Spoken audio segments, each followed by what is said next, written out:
ಶ್ರೀ ಡಿ.ವಿ.ಜಿ. ವಿರಚಿತ ಮಂಕುತಿಮ್ಮನ ಕಗ್ಗದ 21ನೇ ಉಪಶೀರ್ಷಿಕೆ ಅನಂತ ಚೌಕಟ್ಟು ಸಾಂತ ಚಿತ್ರದ ಮೊದಲನೇ ಕಗ್ಗ.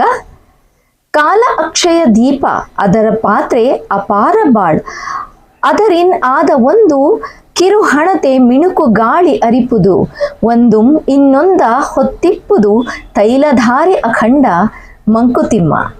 ಜೀವನವನ್ನು ದೀಪಕ್ಕೆ ಹೋಲಿಸುತ್ತಾರೆ. ಕಾಲವು ಅಪಾರವಾದ ದೀಪ ಪಾತ್ರೆಯಾದರೆ ನಮ್ಮ ಜೀವನವು ಅದರಲ್ಲಿ ಒತ್ತಿರುವ ಸಣ್ಣ ದೀಪದಂತಿದೆ.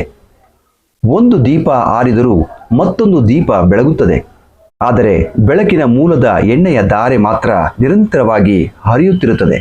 ಅದೇ ರೀತಿ ವ್ಯಕ್ತಿಗಳು ಹುಟ್ಟಿ ಸಾಯುತ್ತಾರೆ, ಆದರೆ ಸೃಷ್ಟಿಯ ಚಕ್ರ ಎಂದಿಗೂ ನಿಲ್ಲುವುದಿಲ್ಲ. ಉದಾಹರಣೆಗೆ, ಒಂದು ಮನೆಯಲ್ಲಿರುವ ಹಳೆಯ ದೀಪ ಹಾರಿದಾಗ ಹೊಸ ದೀಪವನ್ನು ಹಚ್ಚುತ್ತಾರೆ. ದೀಪಗಳು ಬದಲಾಗುತ್ತವೆ, ಆದರೆ ಬೆಳಕು ಮುಂದುವರಿಯುತ್ತದೆ.